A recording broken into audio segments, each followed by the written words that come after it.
Welcome back tonight. You're not just going to hear about history, you're going to live it. You won't be a noble, or a monk, or even a particularly clean person. You're a regular peasant in 1315, and the only thing growing in your village is despair. Forget the castles, forget the chivalry, forget even the idea of bread as a regular event. This is Europe's great famine. The skies won't stop crying. The crops won't start growing. And your mattress has developed sentience. It hates you. You probably won't survive this week. Your cousin didn't. Your goat didn't. And your neighbor Ulrich.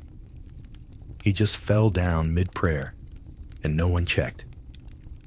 Again, before we dive in, like and subscribe. If your fingers still move, comment what time it is, and whether your last meal involved an identifiable vegetable. Bonus points if you didn't hallucinate it. Now, dim the lights. Wrap yourself in something itchy and faintly damp, and maybe keep a bucket nearby. You'll understand why. Congratulations, you've just woken up in the year 1315, in a house where breakfast is 6 days old. Your children snore like pigs, and something, possibly soup, possibly excrement, is clinging to your foot. You're alive. Technically, you wake up to a strange sensation, not light. There is no light. The sun has forgotten your village. No. What wakes you is a twitching, prickling pressure against your ankle.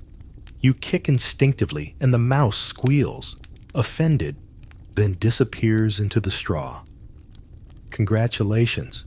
You've just assaulted your breakfast. You're lying in mud. Not mud tracked in. No, this is indoor mud, floor mud, permanent resident mud.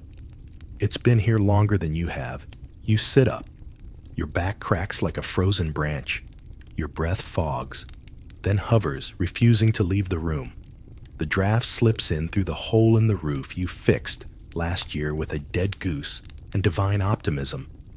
Now it's just a dead goose and regret. Someone nearby is wheezing, loud, wet.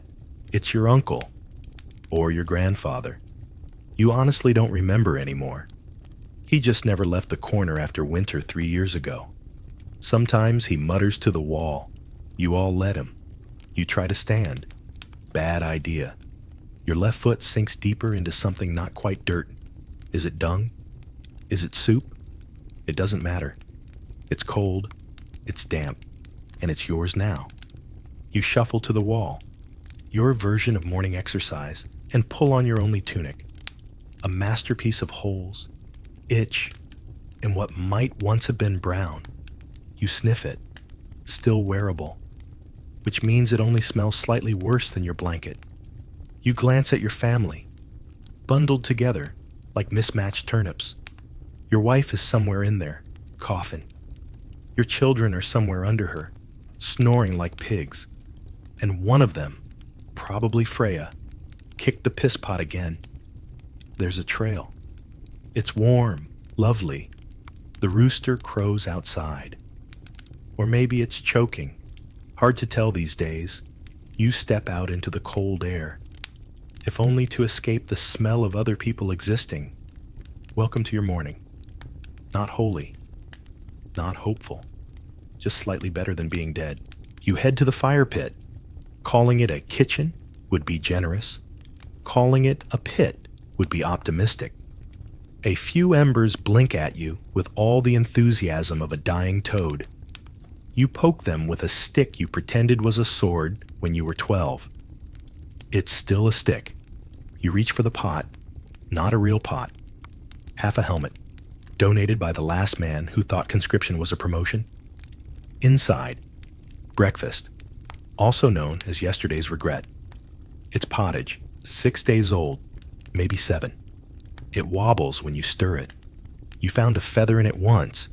You didn't remove it. Extra texture. You ladle some into a cracked bowl. If you tap it wrong, it leaks. If you breathe near it, it cracks more. Your youngest shuffles in, hair like hay, eyes like sorrow.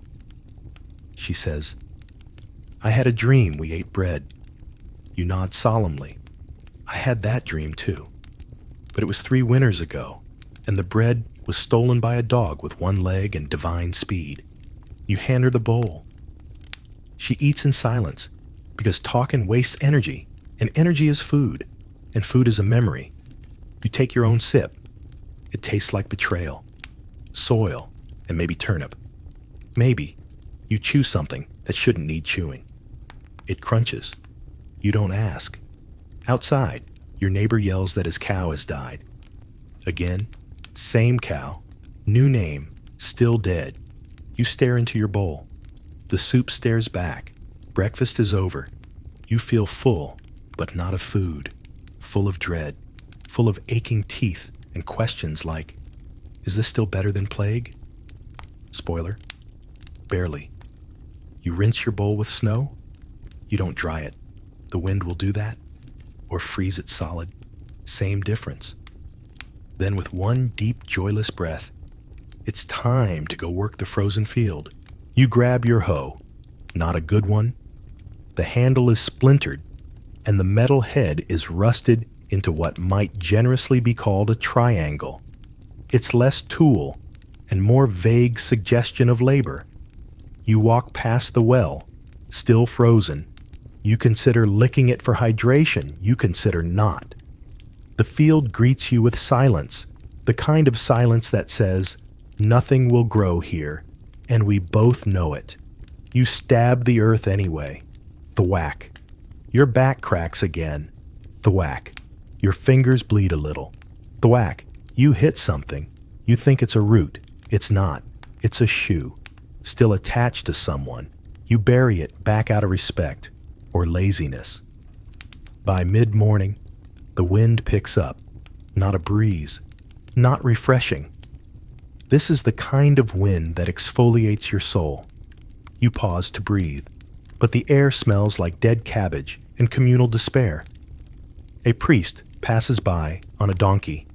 He blesses your land, then asks if you've tithed this month.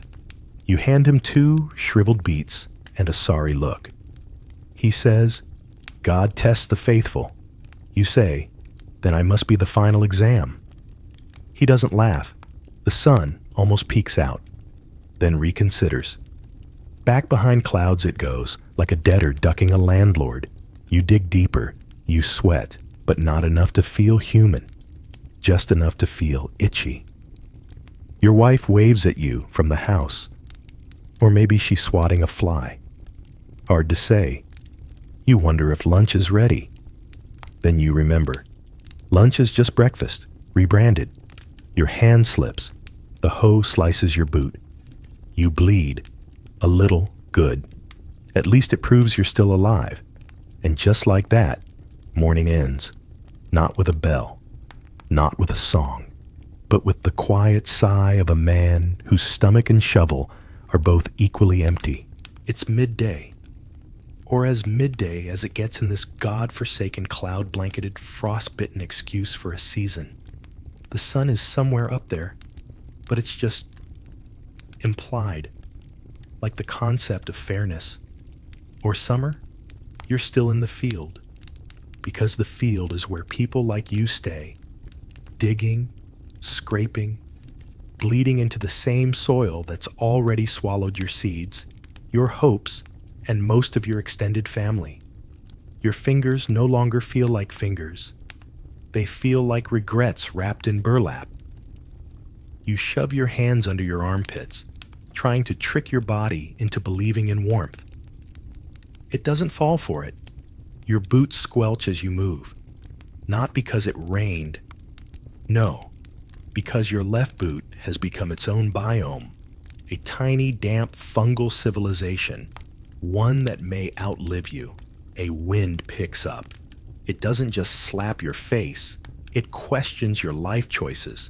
It seeps into your bones, then takes up residence. You look over and see your wife. She's kneeling in the dirt, using her hands to till where your tools broke last week. Her scarf is frozen to her lip. She doesn't complain. She doesn't blink much anymore either. Your neighbor Ulrich lets out a grunt and falls backward into the snow. No one checks. He might be praying or dead. Either way, it's quiet now. Then, hoofbeats, you look up. A nobleman rides into view. Wrapped in furs thick enough to stuff a mattress, riding a horse so clean, you briefly believe it's a hallucination. But no, the stink of perfume confirms he's real. He surveys the field like he's inspecting failed soup. Working hard? He asks, smiling like it's a joke. You nod, because sarcasm isn't a luxury you can afford. Sarcasm is for people with meat. He tosses something, you brace for a rock, but it's an apple core, soft, bitten, still wet. You catch it. Instinct, hunger, reflex. You almost say thank you. Then you remember your cousin died, thanking a lord last year. The lord sneezed and galloped off. The cousin got flogged for sarcasm. The nobleman leaves. You stare at the apple core. It's more food than you've seen all week. It smells like someone else's happiness. You tear it in two, hand half to your son. He doesn't smile. He just eats. He says, "I thought this year would be better." You nod, not because you agree, but because you don't know how to tell him otherwise. The ground is still frozen. Your stomach still hurts. Your wife's cough still cuts the air like a cracked bell. But the digging must continue, because the alternative is thinking. And you're too tired for thoughts. Midday drags on. Not like time. Like a bad leg. And the field keeps swallowing everything. Except your suffering. That it spits back up. Every single day. You enter the house like a soldier returning from the war. Except the enemy is mud, and you lost. The door, always dramatic, lets out a slow groan. It echoes through the room, announcing your return with more ceremony than your wedding did. That ceremony had 3 goats, 1 priest, and no bread.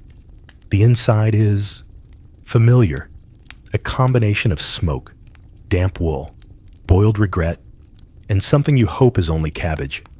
Your family is piled in a heap near the hearth. It used to be a bed, then it became a storage pile. Now it's a heat trap. 7 souls, 2.5 blankets, 1 unconscious uncle, and the baby someone forgot to name. You collapse next to your wife. She hands you a cup of something. It's warm. Smells faintly of bark, feet, and hope. It's tea, or at least her version of it. Boiled moss with a splash of desperation. You sip it like it's wine. Your youngest tugs your sleeve. "Papa, can we eat the goat?" You blink. You don't own a goat. You ate the goat. Last spring. On a Sunday. She's probably hallucinating again. You stroke her hair and say the official family motto. Maybe tomorrow. Then the real hunger kicks in. Not the poetic kind. Not my heart yearns kind. The kind that knots your stomach and whispers, "What if we boiled the boots?" You crawl to the soup pot. It's not much of a pot. It's half a helmet from a war no one remembers. Inside, the stew. It's not stew. It's a concept, mostly water, with fragments of old turnip, traces of bark, and a floating speck of meat someone swears is real. You ladle it into cracked bowls. By ladle, we mean wooden spoon with half a handle. By bowl, we mean mugs once used for lice combs. Everyone eats. No one speaks, except your cousin, who says, "Tastes better than yesterday." He's wrong. But you nod anyway, because lying is an act of kindness, then like a silent omen. You see it. The bucket. In the corner, where it waits, a wooden pail darkened by history and sins. It holds everything the family no longer does. Physically, emotionally, philosophically. The baby starts fussing. Your grandmother shoos you. You know what that means. It's your turn. You rise like a condemned man. You carry the bucket behind the curtain. Well, The curtain used to be a curtain. Now it's just a sheet stiff from use and mystery stains. You squat. You regret every meal you've ever eaten. The wood beneath you creaks. The draft finds places you didn't know you had. Then, relief, but not satisfaction. Never satisfaction. You wipe with straw. It scratches and whispers to you. You chose this life. You seal the bucket, carefully, reverently. You slide it to the corner, but your uncle sneezes, violently, and knocks it over. Pandora weeps. It spills, not just contents. Identity. The scent colonizes the room like it pays rent. Everyone reacts. Your wife gags. Your cousin faints.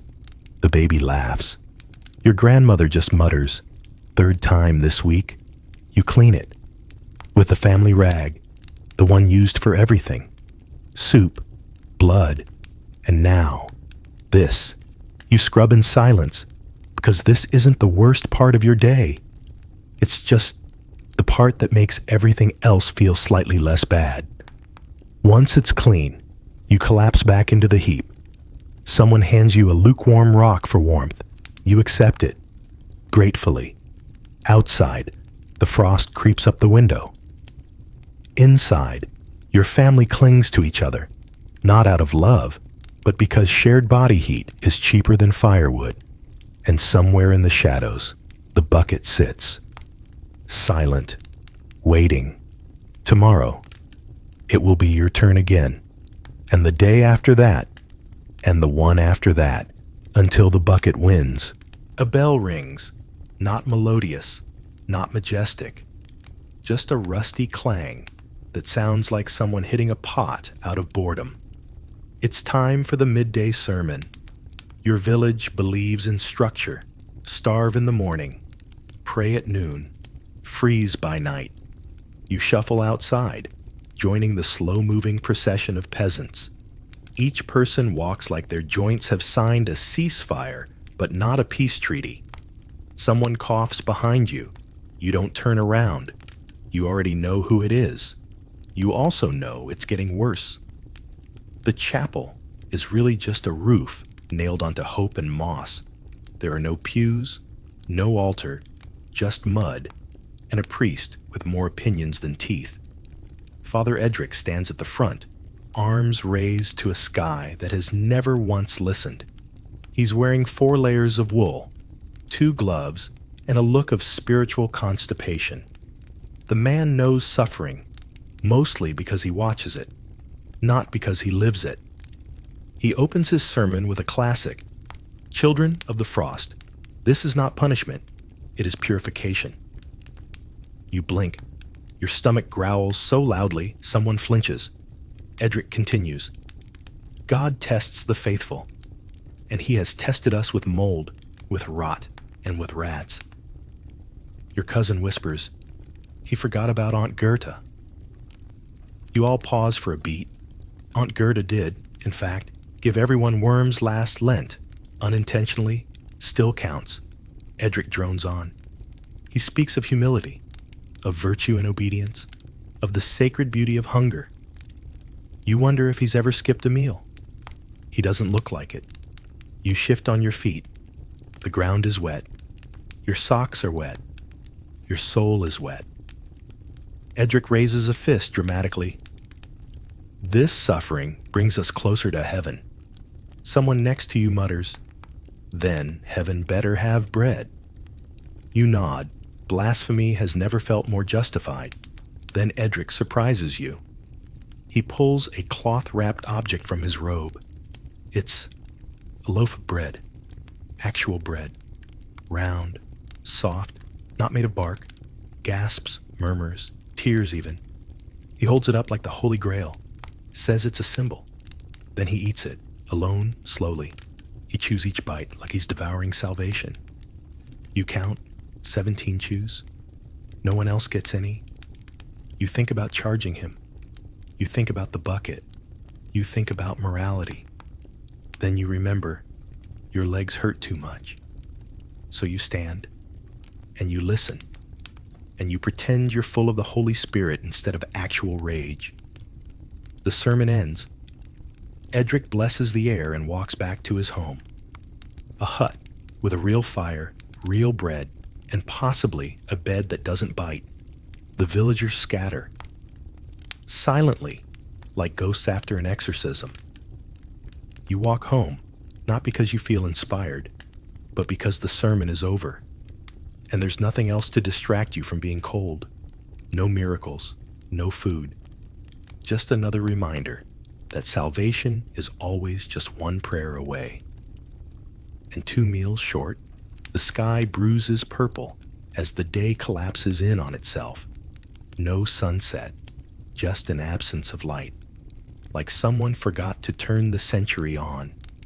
You return to the house. Your boots are heavier, not from mud.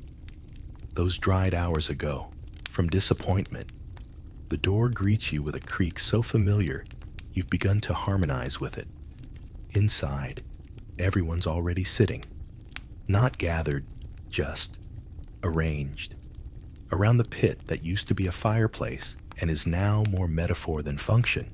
You nod at no one. No one nods back. It's not rudeness. It's survival. Your cousin has the pot. You don't ask what's inside. Because the answer is always, yes, he announces. With the pride of a man unveiling a feast, we have dinner. You approach, like it might attack. Attack. He ladles out soup, though ladle is generous. It's the broken handle of a spoon tied to a stick with sadness. He pours it into your bowl, which used to be a bowl. Now it's a cracked piece of ceramic held together by dried porridge and prayer. You look down. It's water, tinted, just enough to suggest it once touched a vegetable. There's something floating in it. Could be a leaf, could be a bug. You eat it anyway, because that's what we do here. We consume the unnameable and call it tradition. You slurp slowly, not out of politeness, out of strategy. Stretch the illusion of fullness. Make it last. Your daughter whispers, "I think it's turnip today." You smile, not because it is, but because she still remembers what turnip tastes like. Your wife chews on something invisible, a ghost of food, a memory in the mouth. Your uncle drinks straight from the pot. No one stops him. It's his birthday. Maybe. Who's counting? Someone lights the candle stub. It flickers, not brightly, just insistently, like it knows its time is limited but wants to be polite about it. The baby starts fussing. Again, you bounce her with one arm while drinking with the other. Your arms ache, not from weight, from persistence. You ask your cousin, "Is this the last of it?" He shrugs. He says, "We still have shoe leather." Then adds, "Mostly dry." You nod. Everyone nods. Boiled boots tomorrow. Again. The dog is still gone. Probably joined another family. Smarter one. With soup that contains nouns, your grandmother clears her throat, then recites the family grace. Better than yesterday. Everyone repeats it. Not in unison, just in resignation. The pot is empty. The bowls are empty. You are not. You're full of something else. Salt, maybe, or silence. Someone starts crying. It's unclear who. Doesn't matter. The baby stops. Someone else starts.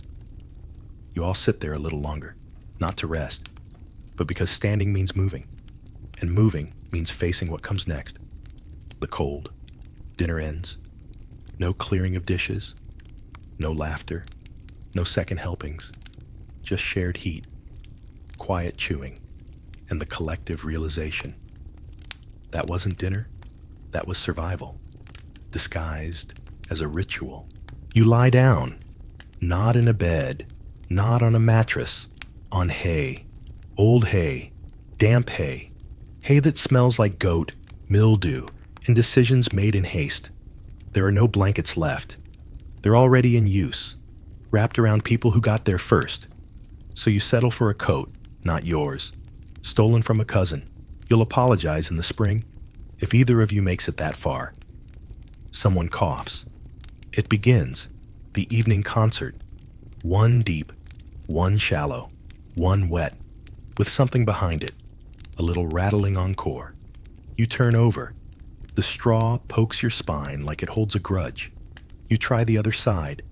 Now your ribs are offended. Your wife mumbles something. You think it's a prayer.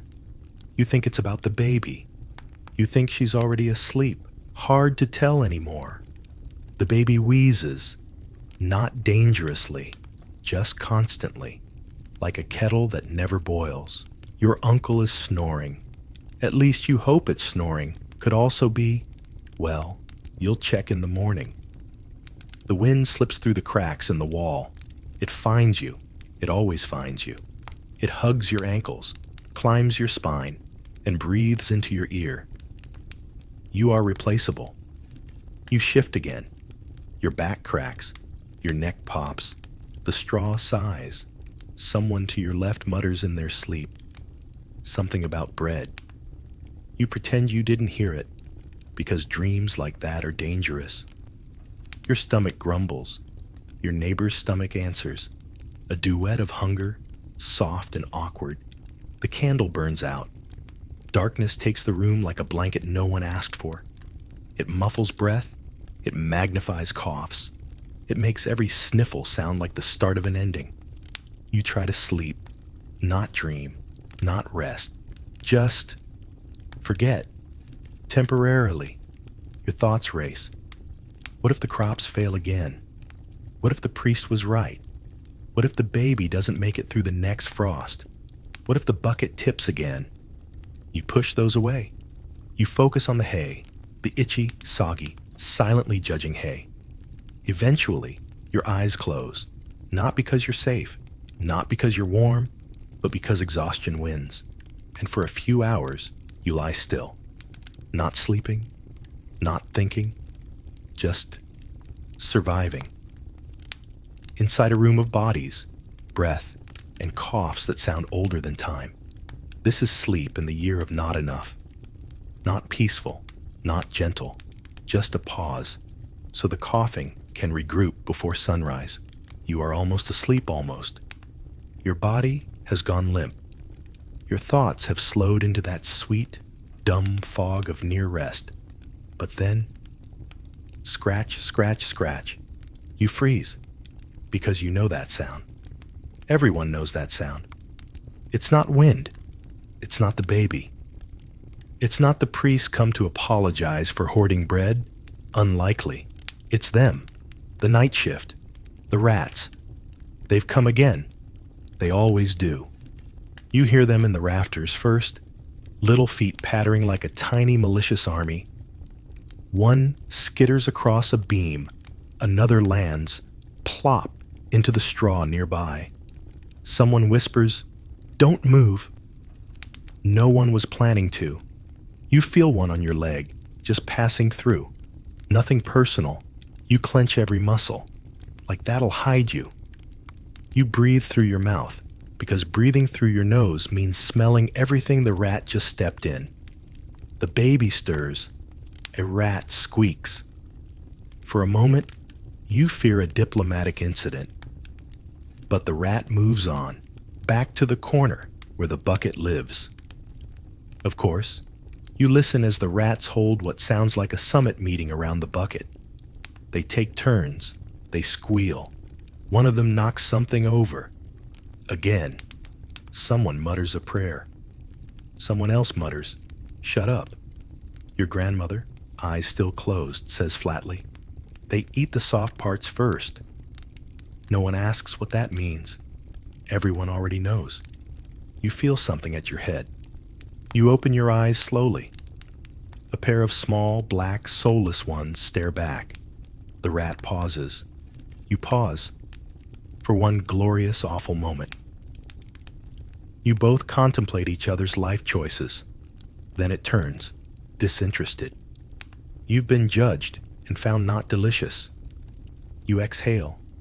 It's hard to feel insulted and relieved at the same time, but you manage. The rat scurries off. You hear it chew something. You pray it's the floor. Eventually, the noises fade. The chewing stops, the footsteps retreat, and the silence returns. Not peace, just a truce. You close your eyes again. Tomorrow, you'll set a trap. Maybe, if you find bait or care enough. For now, you sleep. Not deeply, not safely, but long enough for morning to sneak in while the rats sleep off whatever unspeakable thing they just ate. And that's night. Shared breath, stifled coughs, and rodents who own more corners of your house than you do. Sleep well, if you can call it that. You wake up. Not because you want to, not because you're rested, but because someone stopped coughing. And in this house, silence is suspicious. You sit up slowly. The straw beneath you is frozen to your back. You peel yourself off like a regrettable sticker. The air burns your nostrils, not with smoke, not with rot, with absence. It's so cold, even your thoughts have frostbite. You look around. Your cousin hasn't moved. He's curled up like laundry no one wants to fold. You call his name. He doesn't answer. You nudge him. Still nothing. You sigh. You don't cry. You're too dry to cry. You cover him with a shawl. Not out of ritual, just because there's nothing else to do. Your grandmother whispers, "One less mouth." No one disagrees. You shuffle to the door. It's stuck, frozen shut. You kick it, gently at first. Then with the force of 3 winters' worth of disappointment, it groans open. Like it too, didn't want to face today.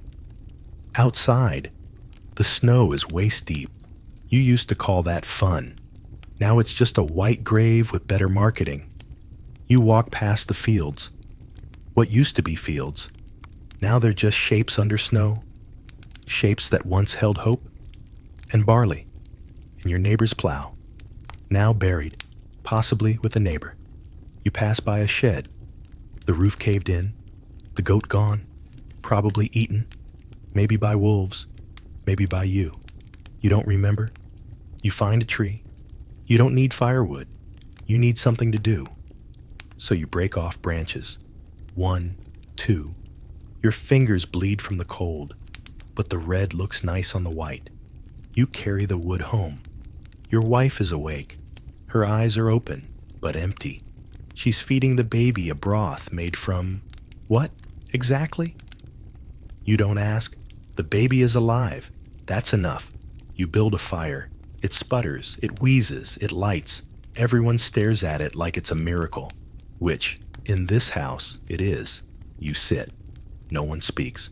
No one counts the cousin. You eat. Barely. You chew something chewy. You don't ask. Your wife leans her head on your shoulder. She whispers, "Do you remember apples?" You nod. Not because you do, but because she needs you to. This is the longest winter. No warmth, no light, just days bleeding into nights, and bodies vanishing quietly like promises in a snowstorm. Night again. You almost don't notice anymore. Day and dark look the same now. Gray, colorless, eternal. The fire has gone out.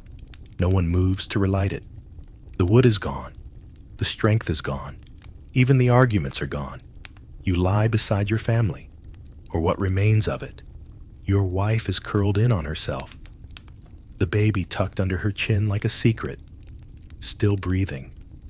For now, the others. You don't check. There's only so much not breathing you can carry in one winter. You wrap yourself in a cloak that smells like old soup and older memories. You close your eyes. The silence is too loud. There's no coughing tonight. You miss it. It was proof of life. Now, even the rats are quiet. Maybe they've moved on to warmer, richer houses. Or maybe they've run out of soft parts. The wind scratches the wall. You whisper, "Not tonight." It doesn't listen. You listen to your heartbeat. It's slow, like a drum that's forgotten the war. You feel your breath. It's shallow, like you're borrowing it from someone else. Your stomach growls, then gives up. Even hunger has grown tired of you. You try to remember spring, but spring feels like a myth told by people with teeth. You think of the priest, the bread, the sermon. You almost laugh. Almost, your daughter stirs. She murmurs in her sleep. Tomorrow we can find berries. You don't answer, but you pull her closer because she still dreams. And that's a kind of warmth you can't find in straw or stew. You close your eyes, not to rest, not to dream, just to pause the world for a while. You don't sleep, but you stop being awake, and that's the end of the day. No heroics, no escape, just a roof, a breath, and the hope that when morning comes, you will too. You were not a knight. You were not a king. You were not remembered, but you dug, you froze, you coughed, and you made it through the longest winter. That somehow is enough. You wake up to the sound of chewing, not breakfast chewing, rat chewing, on your boot. It's the only boot you have. It has one lace and half a sole, and still smells better than your breath. Congratulations. Another morning, you peel open your eyes like they've been sealed with centuries of regret. Your mattress? A damp pile of straw, now mostly mud and teeth marks. It smells like mildew and forgotten hope. You share it with your wife, your youngest child, and what you think used to be a chicken. The chicken is gone now. You don't ask questions. The roof leaks. Of course it does. It's not a roof so much as a polite suggestion of one. Thatch and old rags and 3 prayers holding hands. It leaks in the same spot every morning, right where your forehead should be. You've given up moving. That takes energy. You sit up, or try to. Your back says no. Your spine makes the sound of someone stepping on dry twigs. You wheeze like a haunted accordion. Your first words of the day are not words. They're just a noise that means, I'm not dead yet, but let's not get cocky. Someone coughs. Not you. It's deeper. Wetter, your cousin Lothar. He's been coughing since Candlemas, which is 3 months ago. 4. Time is fog. Pain is your calendar. You look over. Lothar's face is gray. His eyes are open, but he's not breathing. No one reacts. Your wife just turns over and mutters something about it being your turn to empty the pail.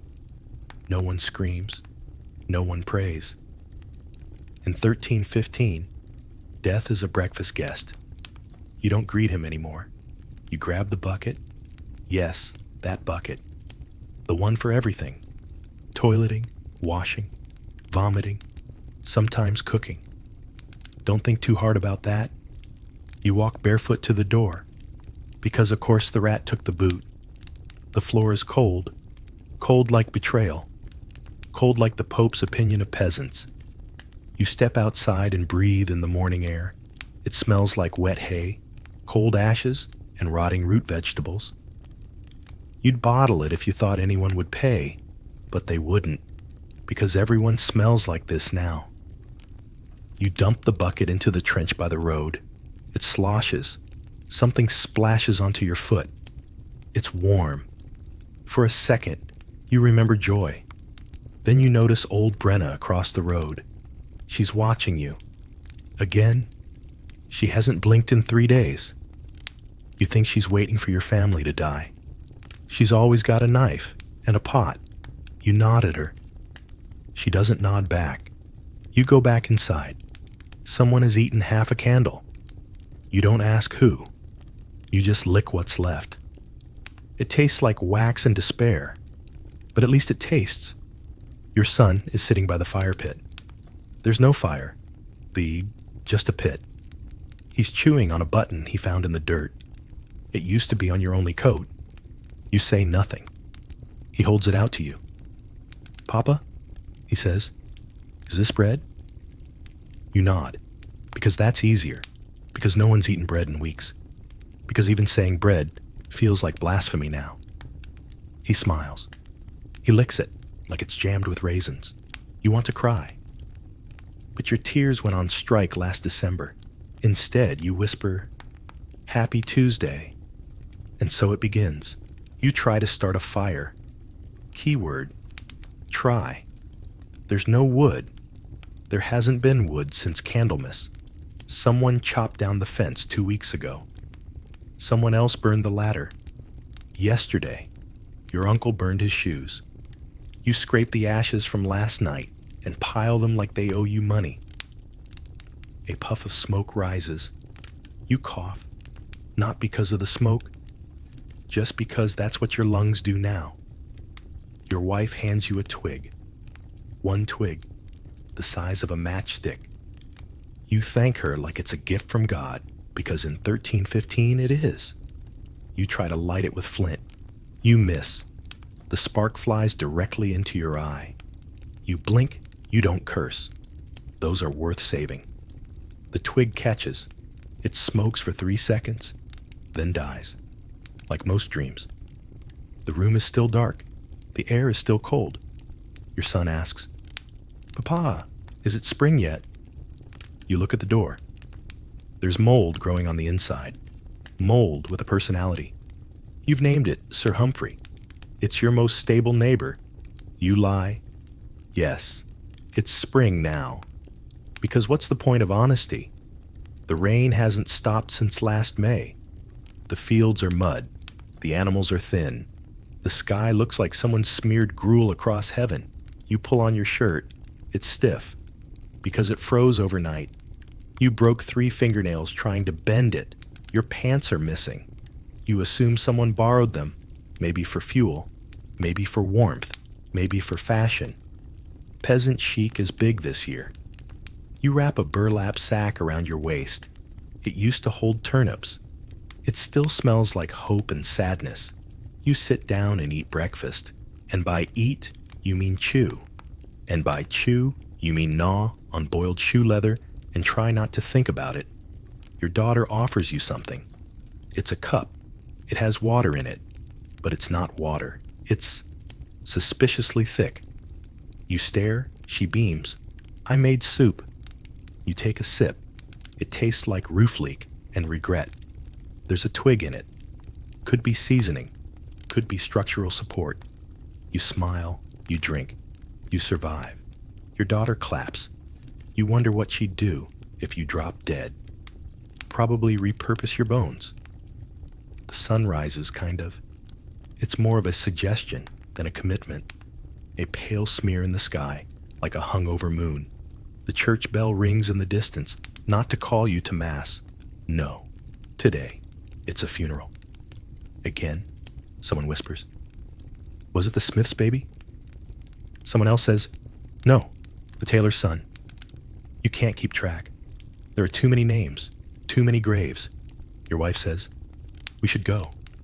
You nod, not because you want to, but because the priest hands out barley mash sometimes. And barley mash tastes like hope that got stepped on. You wrap your son in a cloak. It has 3 holes. He fits through 2 of them. You grab your walking stick, which used to be your table leg, and step outside. It's raining. Of course it is. Your chickens are standing on the roof. Your goat has vanished. Again, you walk into the gray, because it's what you do. Because staying still feels worse. Because hope, like hunger, never really dies. It just gets quieter. The road is more mud than road. Every step is a negotiation with gravity. You walk like someone who owes the earth money. Your son clutches your hand. He slips twice. You almost slip 3 times. Once you do it on purpose. Just to feel something, you pass the baker's house. There is no bread smell. There hasn't been for months. Instead, the door is nailed shut. A sign painted in mud says, Plague? Question mark.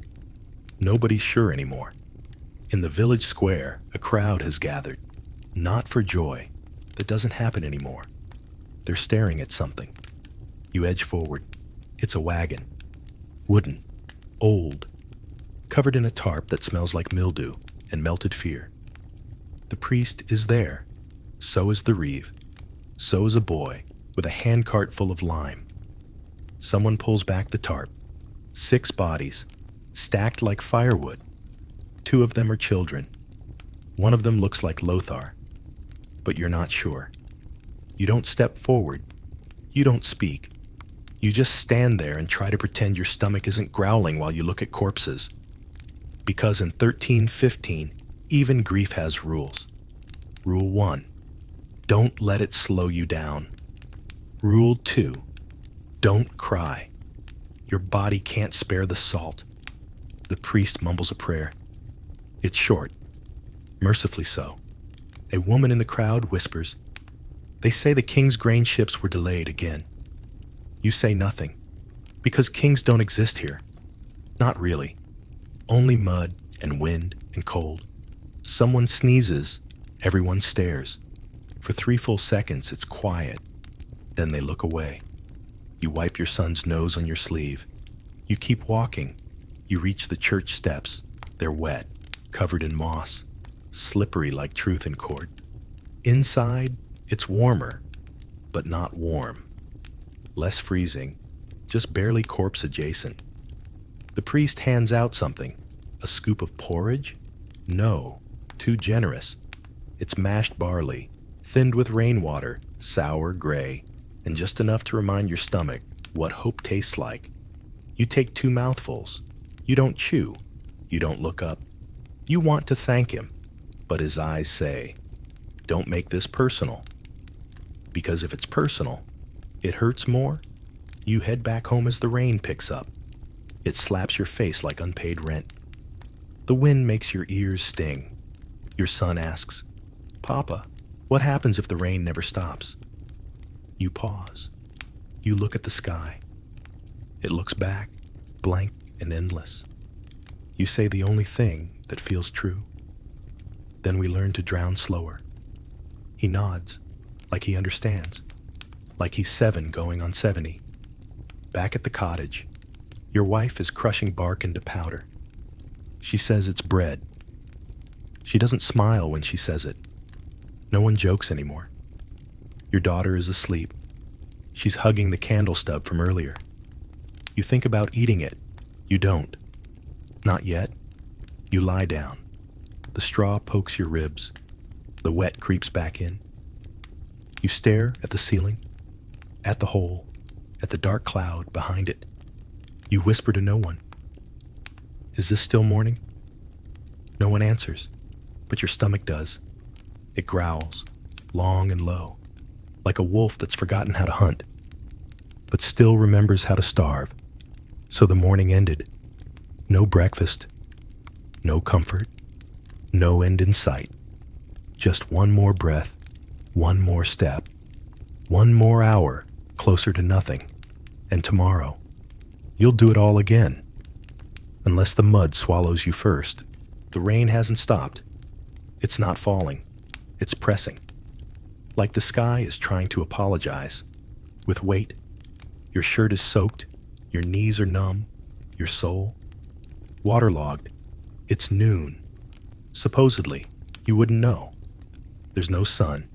Just layers of damp cloud, stacked like dirty laundry over God's laundry line. You're standing in a queue. Not moving, not speaking, just existing. The grain queue. You don't know what grain. You don't know if there's grain. But rumor said there might be.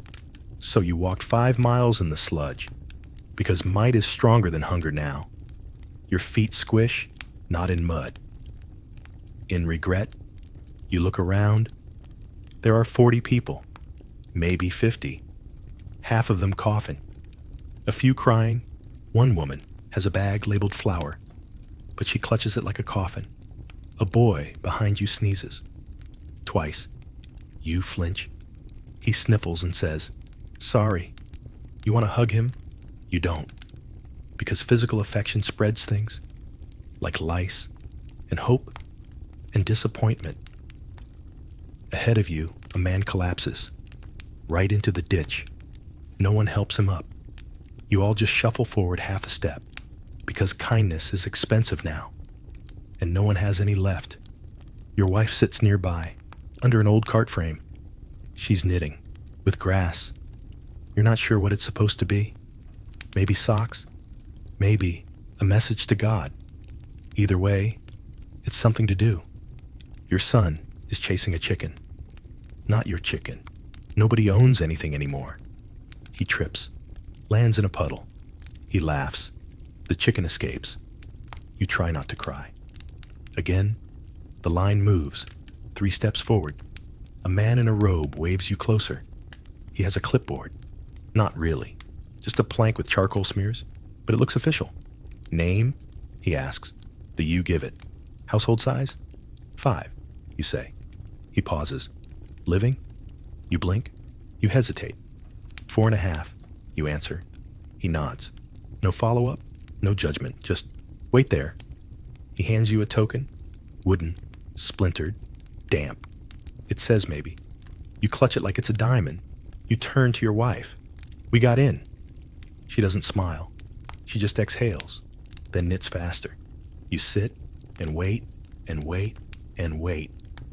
Your stomach makes a noise that scares a nearby toddler. You apologize to the toddler, to the sky, to no one in particular. You've been apologizing to the air since autumn. A priest walks by, preaching. God will provide, he says. He's fat. People look at him the way wolves look at bleeding deer. He hurries along. Someone throws a turnip core, it misses. Someone else throws a prayer. It also misses. Finally, a door creaks open. A voice calls out, "Next 10." You surge forward, but not too fast. You've seen what happens to those who run. They get tackled, not by guards, by the crowd, because running says, I have something to run to, and no one likes a show-off. You enter the grain barn. It's disappointing. You expected sacks of food. Instead, you get a man with a ladle and a bin that smells like sadness. He scoops. He dumps it into a dirty cloth in your hands. It's gray, slimy, and moving a little. You say, "Thank you." He says nothing. You exit. Your wife inspects the blob. Her nose twitches. Then she folds the cloth and hugs it like a newborn. You've never loved her more.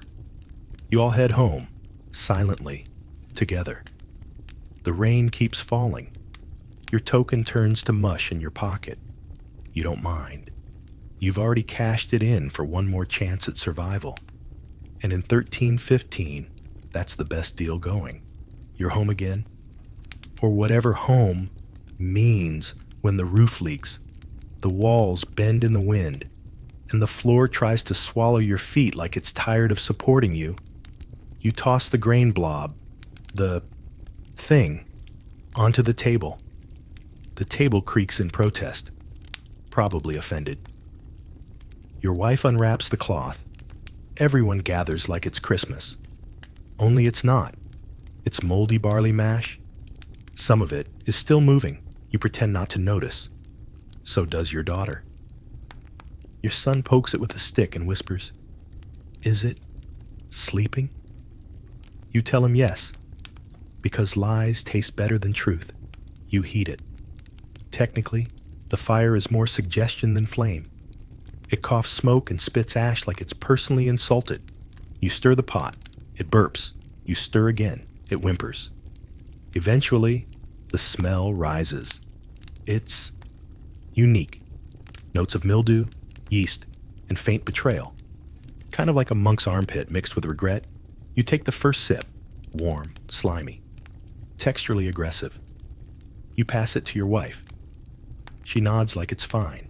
It isn't. But you all chew anyway, because chewing reminds your jaw. It still has a job. Outside, the rain picks up again. The village dog pack is fighting over something. You don't look too closely. Last time you did, you recognized a shoe. It looked like your brother's. You haven't asked about him since February. Inside, you try to nap. Keyword, try. There's no quiet, just the sound of coughing, breathing, and your daughter humming a song she doesn't remember the words to. You close your eyes. You open them again 5 minutes later because it smells like burning. Your wife tried to boil the cloth. For soup, you stop her just in time. She stares at you, not angry, just confused. Thought maybe there'd be flavor, she whispers. You nod. Because you've thought about worse? Someone knocks? That's rare. No one visits unless they want something. You open the door. It's Thomas, the Reeves nephew. He smells better than usual. He has both boots and a clean sleeve. That's suspicious. He says there's talk of redistribution, of food, of housing, of people. You ask what that means? He shrugs. Lists. He says, they're making lists. You nod slowly. You've seen lists before. In 1315, lists mean someone eats and someone disappears. You ask if your name's on it. He doesn't answer. He just says, be ready, then walks off like he didn't just poison the room with dread. Your wife asks what he wanted. You lie again. Just checking on us. She nods. She's tired of truth. You all are. Afternoon. Light tries to squeeze through the hole in the roof. It fails. Your daughter curls up under a damp sack. Your son tries to eat a feather. You stop him. Barely. You look around. The house is still standing. Technically. But the corners sag. The beams weep. The ceiling has a small green mushroom growing from it. You name it, Sir Geoffrey. Because every kingdom needs a noble, you breathe not deeply. That costs too much. Just enough. And you wait, because that's what midday is now. A long, slow wait for something worse. The fire dies. You don't relight it. Let the cold come. Let the dark creep in. It's cheaper than hope. The smell hits you first. Rotten cabbage, sour milk, old socks, something, meat adjacent. You check the corner. The bucket is full again. Of course it is. You've emptied it 3 times today, and still it fills, like shame, like taxes, like rats. You sigh, you pick it up, you spill a little on your foot. You don't flinch. Your nerves gave up 3 famines ago. You carry it outside, past the chickens. There are none. Past the garden. It's a swamp now. Past the neighbor's hut. It caved in last week. No one mentioned it. You dump the bucket into the trench. It doesn't matter anymore what's in it. Everything smells the same now. Gray. You pause by the road. There's a cart passing, not the grain cart, not a royal envoy, just a man pulling a wooden sled. There's something wrapped in linen. It's not grain. You don't ask. He doesn't stop. You both pretend you're strangers, because it's easier to watch strangers starve. Back home, your wife is scraping mold off the walls with a spoon. You ask what she's doing. Cheese, she says. You don't argue. Your daughter is making dolls out of sticks. She's named one after you. It has no face and 1 leg. You nod. Seems fair. The priest stops by. He knocks once, then enters without waiting. He doesn't bless you. He doesn't smile. He just sits by the fire pit, still cold, and mutters a psalm about suffering being holy. You offer him some of the barley paste. He declines, but he pockets a lump of coal from your hearth. You don't stop him. That's just the way things are. He leaves, and silence returns. Not peaceful silence, heavy silence. The kind that settles on your shoulders and whispers, "You're next." Your son asks for a story. You think for a second, then you tell him about before. When bread had crusts, when cows had meat, when water didn't need boiling. He listens like it's a fairy tale, like dragons would make more sense. He asks, "Will it ever be like that again?" You say, "Of course," but your eyes say never. A crow lands on the roof. You throw a stone at it. You miss. Your daughter says, "Don't hurt the bird." You want to scream, "I was aiming to eat it." But you don't, because cruelty is a luxury now, and kindness, well, it's not useful, but it's all that's left. The barley mash is gone. So is the day. Evening starts to creep in around the corners. You can feel the damp climbing your spine. You stare at the hearth. There's nothing left to burn, not even lies. Outside, thunder rolls, the kind that shakes your teeth and your memories. You close the door. You stuff the cracks with rags. You press your back against the wood, as if that could keep the world out. It can't, but for now, for this fleeting moment, you're still here, not fed, not warm, not safe, just here. And sometimes, in 1315, that's the closest thing to winning. Evening doesn't arrive. It seeps like smoke under a door, like guilt into a prayer, like rot into bread. The light doesn't fade. It gives up. You squint through the gloom. Your daughter wraps herself in a sack. Your son tries to catch shadows on the wall. Your wife is muttering to the firewood that isn't there. You say nothing, because words cost energy, and you're already in debt. You light the candle stub. It flickers, not warmly, nervously, like it knows it's next. You place it in a bowl to keep the wind off, not that it matters. The draft comes from inside now, from the gaps in the walls, from the holes in your resolve. Dinner is imaginary. Again, you all pretend to eat, mouths moving, heads nodding, silent chewing of silent food. It's a game you play to fool the children, or maybe to fool yourselves. Your wife makes slurping noises. Your son thanks her for the turnip stew. Your daughter asks, "Can I have seconds?" You say, "Tomorrow." The candle dims. It's trying. It's just not built for this. Neither are you. Your spine aches like it's trying to leave your body. Your hands tremble from cold or hunger or both. You forgot what warmth feels like. You wrap yourself in a ragged cloak. It used to be your wedding cloak. Now it smells like mildew and memories. There's a knock. Again, you flinch. Twice in one day? That's never good. You open the door. It's a boy, thin as rumor, eyes too big for his face. He holds out a slip of paper. You blink. Paper is rare. Ink, even rarer. You take it. He vanishes into the fog. You read it, or try to. The ink has smeared. The rain got to it before you, but you make out 3 words: inventory, shelter, relocate. Your wife reads over your shoulder. She says, "What does it mean?" You say, "Nothing," because maybe is easier to carry than probably not. Your daughter begins to cry.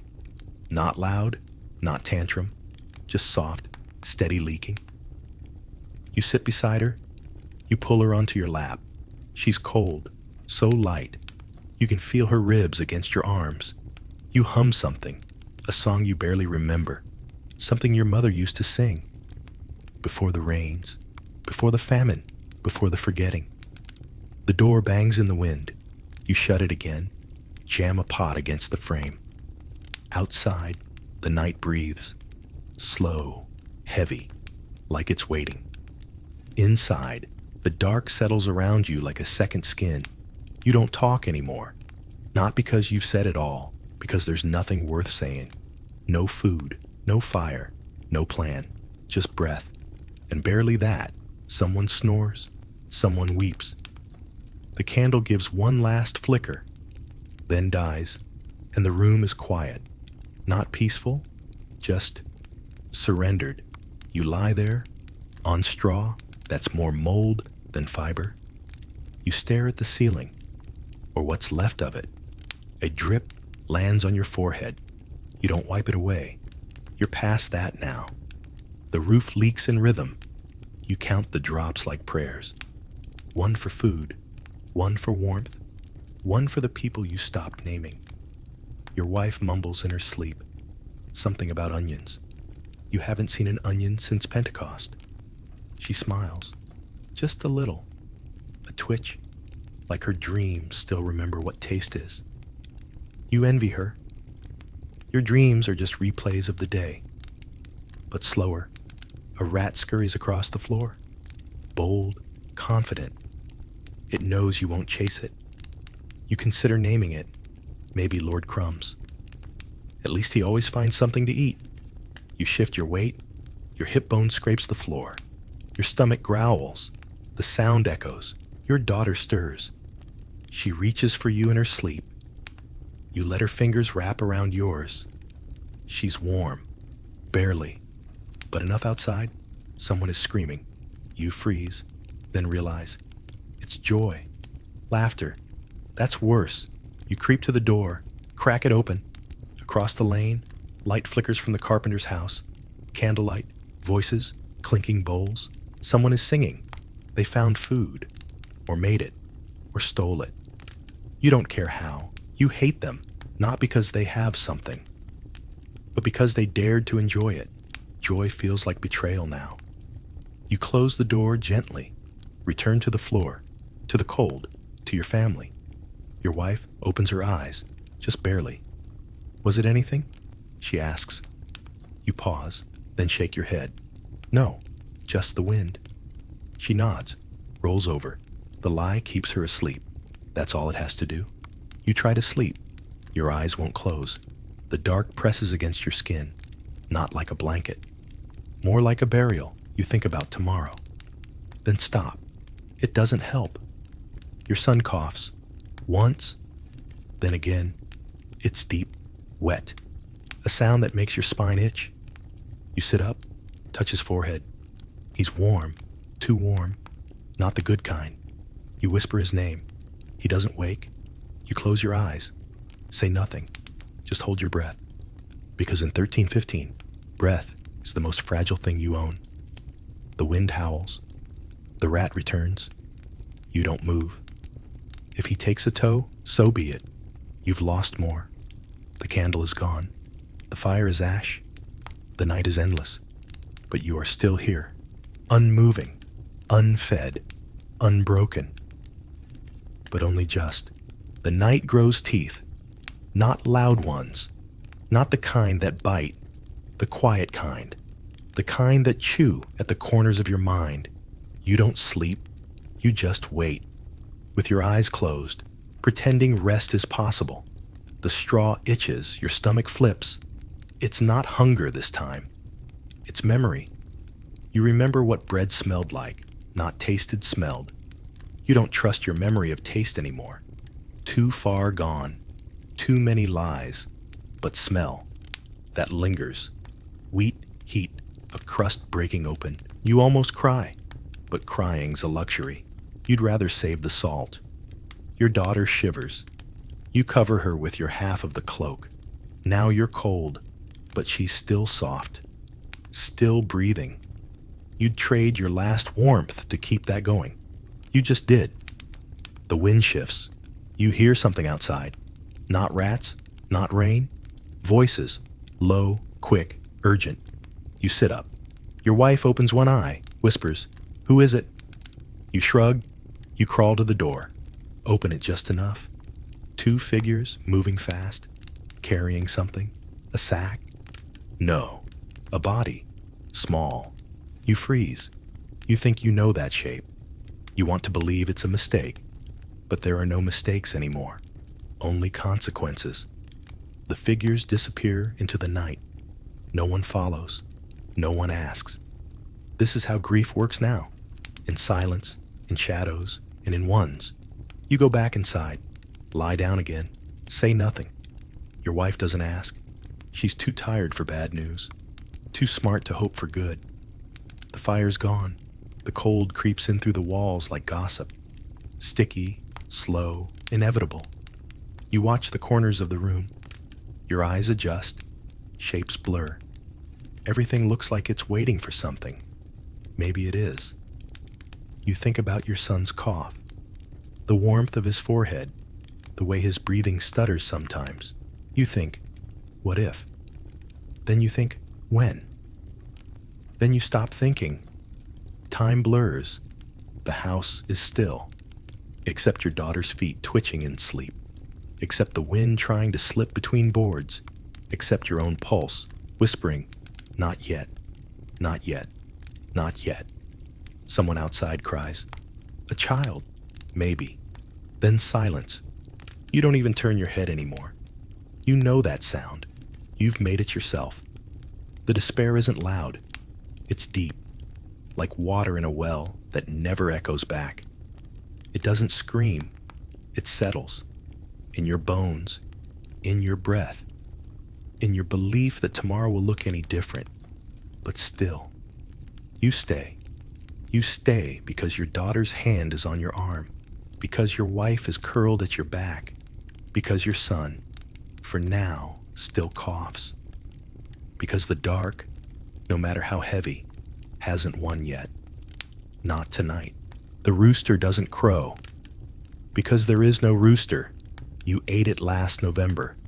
You don't wake up. You rise like mold on old cheese, like steam from yesterday's soup pot that never had soup in it, like something that doesn't want to exist, but forgot how to stop. Your legs hurt, not from injury, from carrying the same weight, yourself, through another day that didn't ask for you. You sit up. The blanket slides off. It was never really warm, just less cold than nothing. Your daughter's breath fogs in the air. You check to see if it's still happening. It is. For now, your wife is already up. She's outside, digging. You don't ask why. You already know. It's not a garden. It's not a grave. It's just earth. Something to move when everything else stands still. Your son is quieter than usual. No cough this morning. You tell yourself that's good. You tell yourself that like it's not a prayer with broken knees. He lies in the corner, eyes open, staring at the ceiling like it owes him something. Maybe it does. You check the food. The cloth from yesterday is still damp. The mash has fermented into something you could technically chew. You do. It burns. Sour. Alive. You swallow anyway. Outside, the road is louder than usual. You hear boots, voices, official ones. You open the door just enough. Soldiers, 4 of them. Their clothes don't fit. Patchwork armor. Blank expressions. They're not here for a fight. They're here for a list. A man follows behind with a scroll. He reads out names, households, occupants, eligible for relocation. He says, you recognize one name, then another, then yours. They approach, knock once, twice. Your wife steps forward. She doesn't flinch. She asks, where? They say, west, a settlement. She nods. You want to ask, is there food? Shelter? Warmth? But you already know. You're told you have until nightfall. Pack what you want. You laugh, quietly. What would you pack? The bucket, the broken spoon, Sir Geoffrey, the mushroom. You go back inside. Your wife gathers the children. You find your boots. One has no sole, the other has no toe. You wear them anyway, because you've forgotten what dignity feels like. You wrap your daughter in the cloak. She asks, is this a holiday? You say, yes. She beams. Your stomach clenches. Your son stands on his own. Barely. He doesn't speak. He just follows, because children are good at sensing endings. You take one last look at the house. It sags, like it's relieved you're leaving. The roof tilts in quiet farewell. You shut the door gently, not because it deserves it, but because you do. The road west is mud and more mud. You join a line of people who all look like versions of yourself. Tired, thin, forgettable. Some carry bundles. Some carry children. Some carry nothing. Because what's the point? No one talks. No one sings. Hope isn't dead. It just stayed behind to rot in the floorboards. The sun breaks through for 1 second. It lands on your daughter's hair.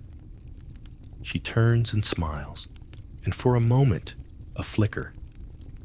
You remember why you haven't given up yet. Then the clouds return, and the mud pulls at your feet like it wants to eat you whole. The road stretches endlessly, not straight. It whines like a drunk's last confession. Muddy, stumbling, uncertain of direction or point. Your boots squelch, your knees ache. The bundle on your back shifts with every step. It's not heavy, just full of nothing you couldn't leave behind. Beside you, your daughter hums, off-key, off-beat, perfect. You don't stop her. She hasn't sung in weeks, maybe months. You can't remember. The famine eats memory too. The line ahead of you thins. One family turns back. Another disappears into the forest. You don't ask why. You already know. The soldier at the front says, "Almost there." He doesn't turn around. He just says it like a rumor, like hope, but whispered through clenched teeth. Your wife stumbles. You catch her arm. She doesn't thank you. She just nods. That's love. Now. Not flowers, not poems, just shared weight. At dusk, the trees open. A field, a settlement, a joke. 4 tents, 2 fires, no walls. You blink. A man in a brown cloak says, "Welcome." No one answers. He gestures to a patch of wet grass. Choose a spot. You lay down the bundle. Your daughter asks, "Is this home now?" You nod, because it has to be. Someone passes out stew. It's thin, mostly water. Something floats in it. Might be turnip, might be hope. You take it with both hands. Drink slow. It's hot. It burns your throat.